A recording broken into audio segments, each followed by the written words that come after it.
I just wanted to take a quick second and tell you about Redeemed Coffee Roasters. Probably the best coffee I've ever had is from Redeemed Coffee Roasters, and they're just a good company. Check them out, see if they would work for you, and use the 25% off coupon. First off, I just want to apologize for not using video on some of these. This was a last minute deal, and I just put this together very quickly. First thing you want to do is drain your freshwater tank with this valve right here. Go ahead and open that up. Then the next thing you do is go back to the back of the RV and pull those plugs. Those are your low points. Then go inside and turn on your water pump until there's no water. Once the water stops flowing out of your kitchen faucet, let it run for about 10 seconds without water coming out, just to get all the water out of the pump. Next, go outside to your water heater panel and open that panel. You'll see the inside of the water heater. Go ahead and pull the anode rod out, which is that plug right at the bottom. Let it drain completely.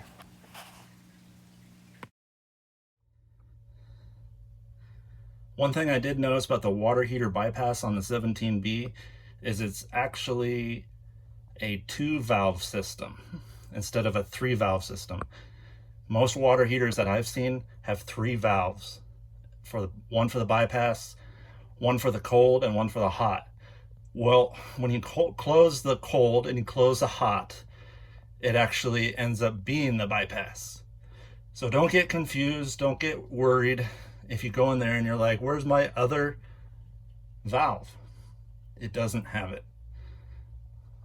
For whatever reason, they use this system, and I actually like it. It's less parts to fail, less places to leak.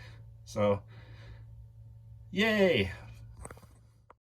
So hopefully you already have this blowout fitting. I got this one on Amazon, and I'll put a link to the product below. It's just super easy to use. Go ahead and screw it into the city water connection. Tightly, but not too tight, since it's metal on plastic. And then you connect the air hose. And the air hose, you'll start hearing some noise from the air hose, just because it's not airtight. All right, Brian from Sojourner RV. So I have the air compressor hose hooked up to the camper, and it's at 40 psi. So we're going to turn on this knob, and we should get air and water.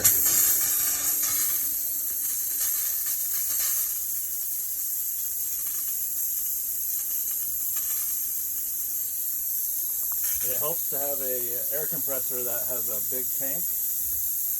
That way you can let it run for a while. I can feel air coming out here. Now I'm going to turn on the hot water.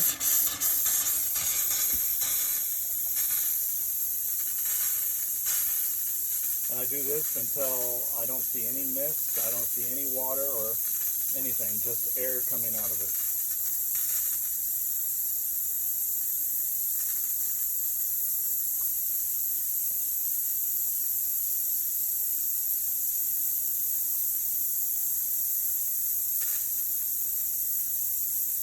Okay, now I'm going to turn off the faucet knobs. Alrighty, now on to the next one. So in the shower now, I'm going to turn the 2 knobs on. And I got water and now air. I'm going to go ahead and turn on the other one.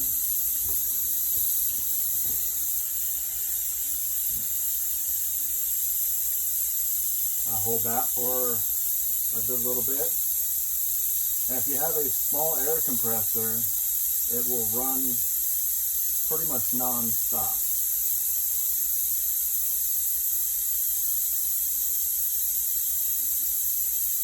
So I just leave this on for usually about a minute or so,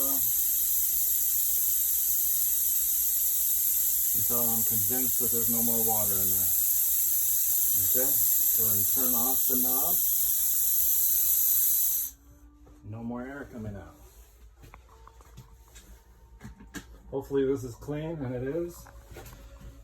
For this, all you do is step on the flush pedal.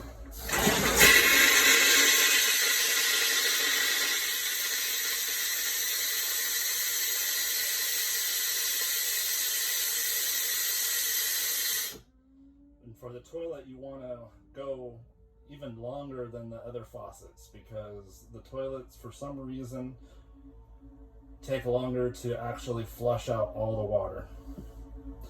So we're going to continue that.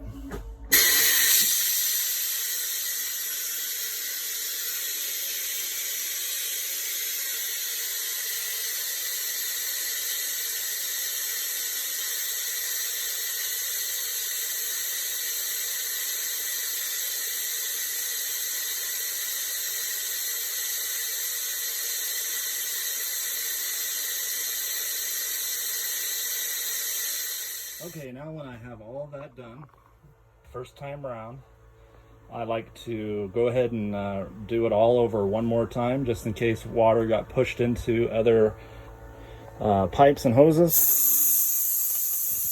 You can see a little bit of spray in there.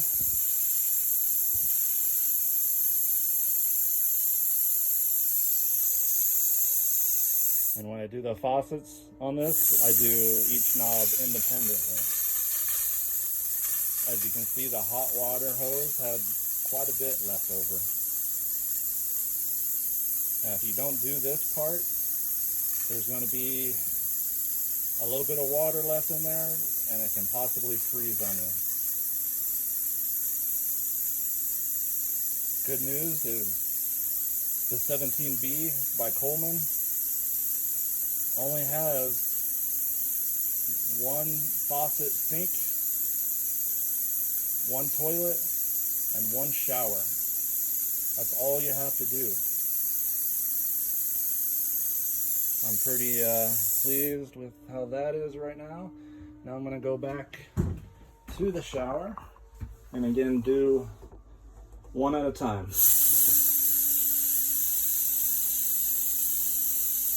This shower does not have much water in it, partly because we didn't use the shower our last trip.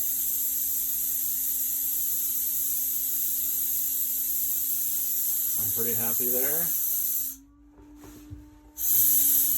And for the hot side,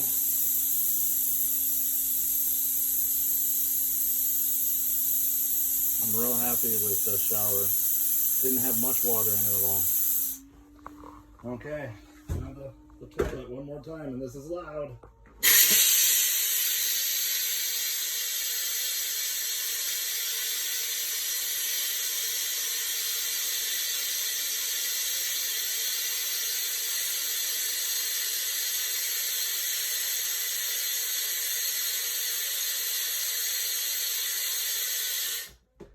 And there we are. I'm pretty happy with actually blowing out all the lines. Now for the very last step, and this is optional. In places that get very, very cold, I recommend this, but it's not 100% necessary for at least the lower half of the United States. I take some of this RV and marine antifreeze, and I just pour like a half a cup in to the drain. Now what this is doing is just making sure that that P-trap, which is a plumber term for the little pipe underneath a sink. If you ever look under a sink, it has a little like J pipe on it, and that will hold water a lot of the time. So I put it in that one. I put it in the shower. And for good measure, I throw a little bit in the toilet. First I put some all the way in. That will just protect the residual in the tank. And then I put some on top of the little flapper. And that will prevent the flapper from freezing. And that's it, we're all done. Congratulations, you just winterized your 17B. I hope this video helped you, and hopefully our RVs will be damage-free after the super cold winter. In Colorado, it's going to be super cold.